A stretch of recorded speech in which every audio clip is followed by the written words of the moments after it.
Students, today we are going to discuss about the classification of magnetic materials.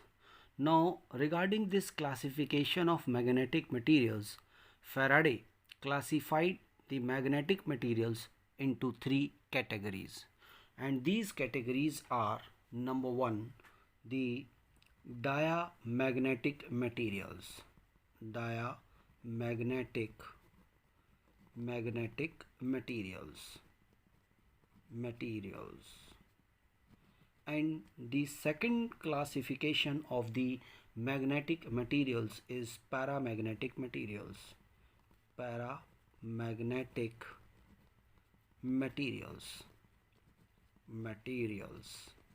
and the third category of the magnetic materials is ferromagnetic materials.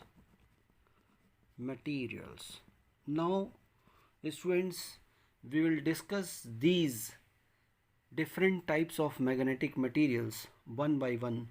First of all, I would like to discuss about the diamagnetic materials. Now, students, the diamagnetic materials are the materials which are the materials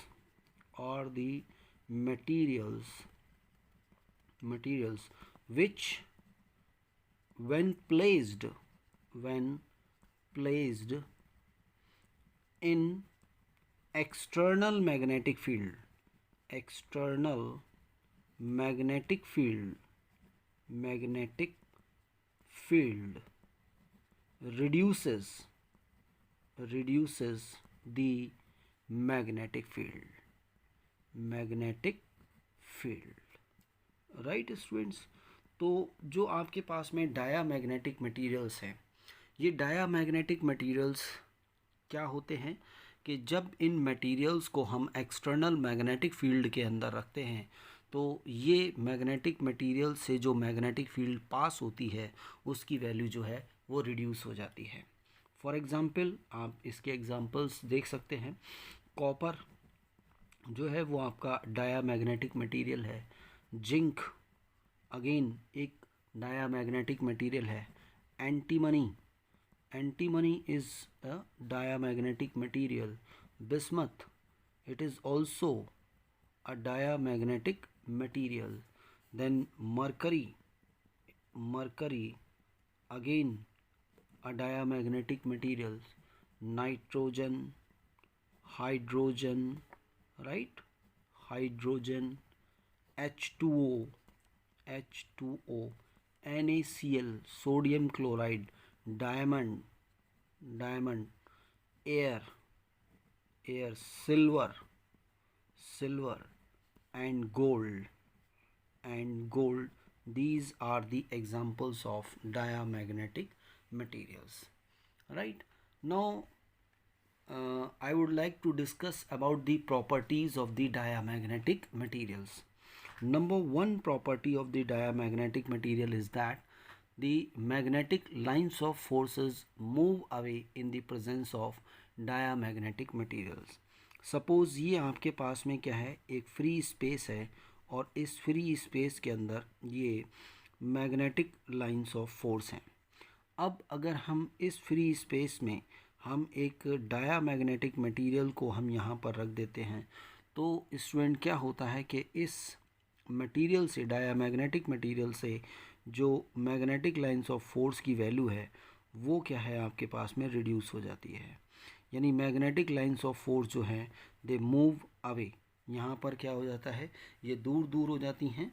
ये आपके पास में है diamagnetic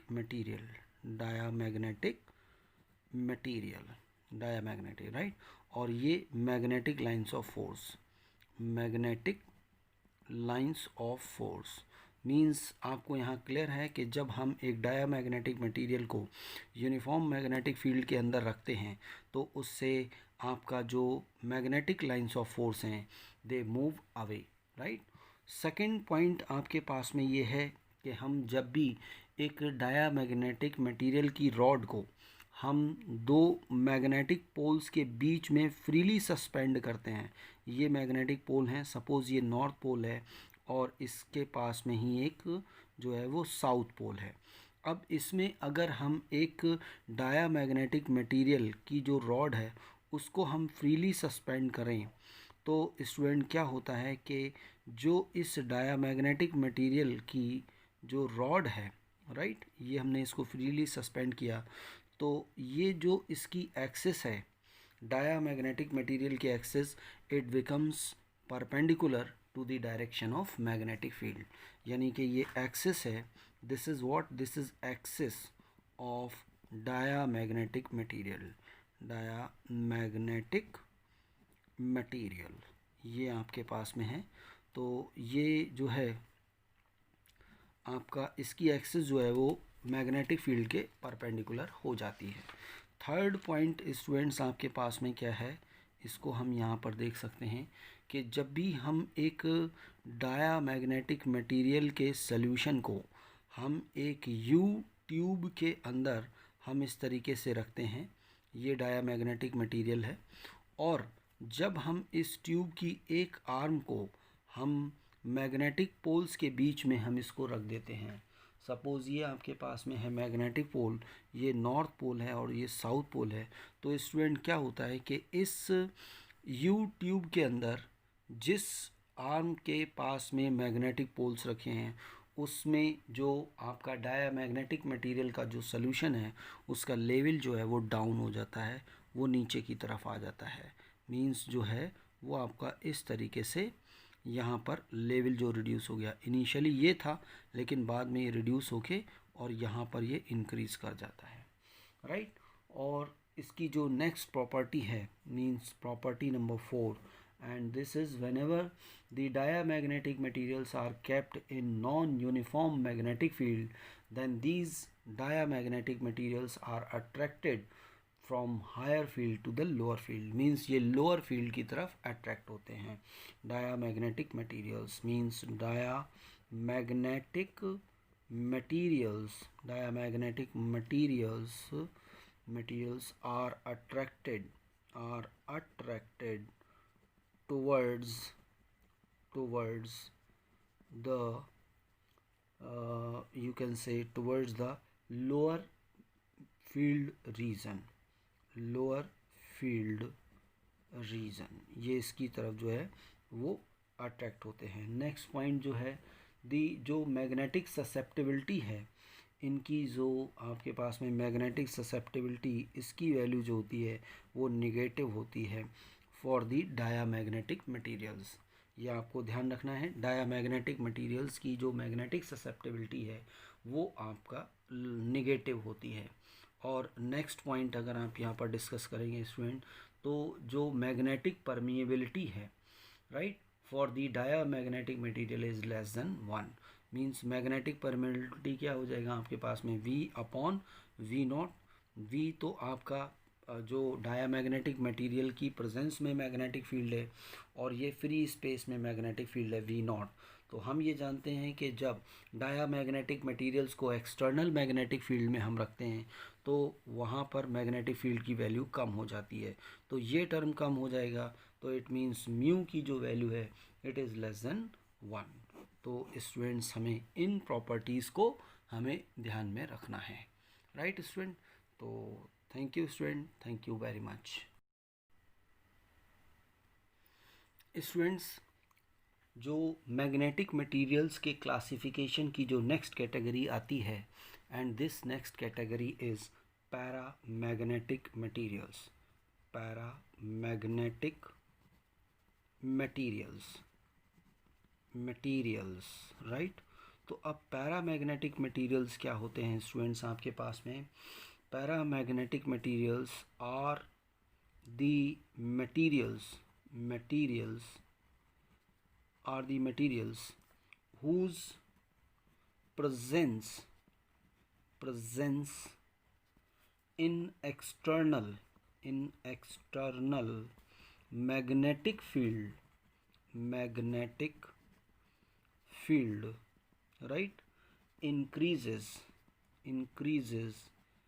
the magnetic field within the within the paramagnetic material. Paramagnetic material means क्या है, जब आप paramagnetic material को एक्सटर्नल मैग्नेटिक फील्ड के अंदर रखते हो तो उनसे जो पैरामैग्नेटिक मटेरियल से जो आपका मैग्नेटिक लाइंस ऑफ फोर्स हैं वो इंक्रीज़ कर जाती हैं। तो इसके एग्जांपल्स हैं, फॉर एग्जांपल आप इसको ध्यान रखिएगा, जैसे सोडियम है, कैल्शियम है, एल्यूमिनियम है, कॉपर क्लोराइड है, राइट, कॉपर क्लोराइड ये आपका, राइट। उसके बाद में ऑक्सीजन है, ऑक्सीजन इसको आप कह सकते हैं, और मैग्नीज जो हैं etcetera, these are the examples of paramagnetic materials. अब इनकी प्रॉपर्टीज़ को हम यहाँ पर देखें तो फर्स्ट प्रॉपर्टी स्टूडेंट है कि सपोज़ आपके पास में ये मैग्नेटिक लाइंस ऑफ फोर्स हैं, एक मैग्नेटिक फील्ड है, और अब हम यहाँ पर एक जो पैरामैग्नेटिक मटेरियल है उस पैरामैग्नेटिक मटेरियल को हम जो है इस एक्सटर्नल मैग्नेटिक फील्ड के अंदर रख देते हैं। तो स्टूडेंट यहाँ ऑब्ज़र्व किया है कि इससे जो मैग्नेटिक लाइंस ऑफ फोर्स हैं वो आपका इंक्रीज़ कर जाती हैं, बहुत ज़्यादा हो जाती हैं, राइट। तो यहाँ पर जो B की वैल्यू है it is greater than V0। ये आपके पास में V0 है फ्री स्पेस में मैग्नेटिक लाइंस ऑफ फोर्स, और जब पैरामैग्नेटिक मटेरियल को हम रख देते हैं तो magnetic lines of force increase हो जाती हैं, राइट स्टूडेंट। सेकंड पॉइंट इसके पास आपका ये है कि जब भी हम दो मैग्नेटिक पोल्स के बीच में एक पैरामैग्नेटिक मटेरियल की हम एक रॉड को सस्पेंड करते हैं, यहाँ पर हमने इस रॉड को सस्पेंड किया, तो this rod aligns itself in the direction of external magnetic field. ये आपका इसकी एक्सिस जो है वो आपका मैग्नेटिक फील्ड के अलोंग हो जाती है, मींस ये इसकी एक्सिस है, ये नॉर्थ पोल ये साउथ पोल हैं, दो पोल्स के बीच में हमने एक पैरामैग्नेटिक मटेरियल को रॉड को सस्पेंड कर दिया, तो यहाँ पर इसकी जो एक्सिस है it aligns itself in the direction of magnetic field, right. अब यहाँ थर्ड पॉइंट ये है आपके पास में, जब आप एक पैरामैग्नेटिक मटेरियल के सॉल्यूशन को आप एक यू ट्यूब के अंदर जो है वो इसको फिल करते हो और इसकी एक आर्म के जो हैं वहाँ पर आप नॉर्थ पोल और साउथ पोल एक मैग्नेटिक पोल्स यहाँ रख देते हो, तो इस आर्म में जो आपका कहना चाहिए पैरामैग्नेटिक मटेरियल के सॉल्यूशन का जो लेवल है वो इंक्रीज़ कर जाता है, ये इंक्रीज़ कर जाएगा और इसमें डिक्रीज़ कर जाता है, राइट। ये आपके पास में नॉर्थ और साउथ पोल हैं, तो ये प्रॉपर्टी हमें ध्यान रखनी है। नेक्स्ट जो आपका पैरामैग्नेटिक मटेरियल्स हैं, इन पैरामैग्नेटिक मटेरियल्स की ससेप्टिबिलिटी जो है वो आपका पॉजिटिव होती है, राइट, यहाँ पर हमें ध्यान रखना है। और इसमें नेक्स्ट पॉइंट है कि whenever the paramagnetic materials are kept in non-uniform magnetic field then they are attracted towards the high electric field region, high magnetic field region sorry. ये जब आप इसको नॉन यूनिफॉर्म मैग्नेटिक फील्ड में रखते हैं तो हाई और हायर मैग्नेटिक फील्ड रीजन की तरफ ये अट्रैक्ट होते हैं, right, attracted towards right higher magnetic field region, ये यहाँ पर इसकी तरफ इंक्रीज़ करते हैं। और नेक्स्ट पॉइंट है जो पैरामैग्नेटिक मटेरियल्स हैं इनकी magnetic susceptibility it is magnetic permeability जो आपके पास में पैरामैग्नेटिक मटेरियल्स हैं, पैरामैग्नेटिक मटेरियल्स की मैग्नेटिक परमिएबिलिटी जो है वो आपका ग्रेटर देन 1 होती है, क्योंकि म्यू इज़िकल टू क्या होता है B/V0। तो जब यहाँ पर मैग्नेटिक फील्ड बढ़ रही है तो इसकी वैल्यू ज़्यादा हो जाती है, तो म्यू की वैल्यू क्या हो जाएगी, ग्रेटर देन 1 होगी। तो ये स्टूडेंट हमें यहाँ पर इसको ध्यान में रखना है। स्टूडेंट्स थर्ड कैटेगरी जो है वो है आपके पास में ferromagnetic materials, ferromagnetic magnetic materials. तो फेरोमैग्नेटिक मटेरियल्स के अंदर क्या है कि आपका जब आप एक मैग्नेटिक फील्ड में आप फेरोमैग्नेटिक मटेरियल्स को यहाँ पर रख देते हो तो इनसे जो पास होने वाली मैग्नेटिक लाइंस ऑफ फोर्स हैं वो एक लार्ज अमाउंट में जो है वो बढ़ जाती हैं। तो ये बहुत ज़्यादा मैग्नेटिक फील्ड रीजन को इंक्रीज़ कर देते हैं। फॉर एग्ज़ाम्पल आपका आयरन हो गया, कोबाल्ट है, निकल है, राइट, ये सब क्या हैं, फेरोमैग्नेटिक मटेरियल्स हैं। और इन फेरोमैग्नेटिक मटेरियल्स के अंदर जो पैरामैग्नेटिक मटेरियल्स आपने स्टडी किए थे अभी, इन सब की जो प्रॉपर्टीज़ हैं वो एक लार्ज एक्सटेंट में यहाँ पर प्रेजेंट होती हैं, राइट स्टूडेंट। तो स्टूडेंट आप इन सारे जो मैग्नेटिक मटेरियल्स हैं इनके क्लासिफिकेशन को आप अच्छे ढंग से स्टडी कीजिएगा, इसको याद रखिएगा और इसकी जो प्रॉपर्टीज़ हैं उनको याद रखिएगा। तो डेफिनेटली बोर्ड में कभी भी क्वेश्चन आता है इस टॉपिक से रिलेटेड तो आप उसका आंसर दे सकते हैं। Thank you student, thank you very much.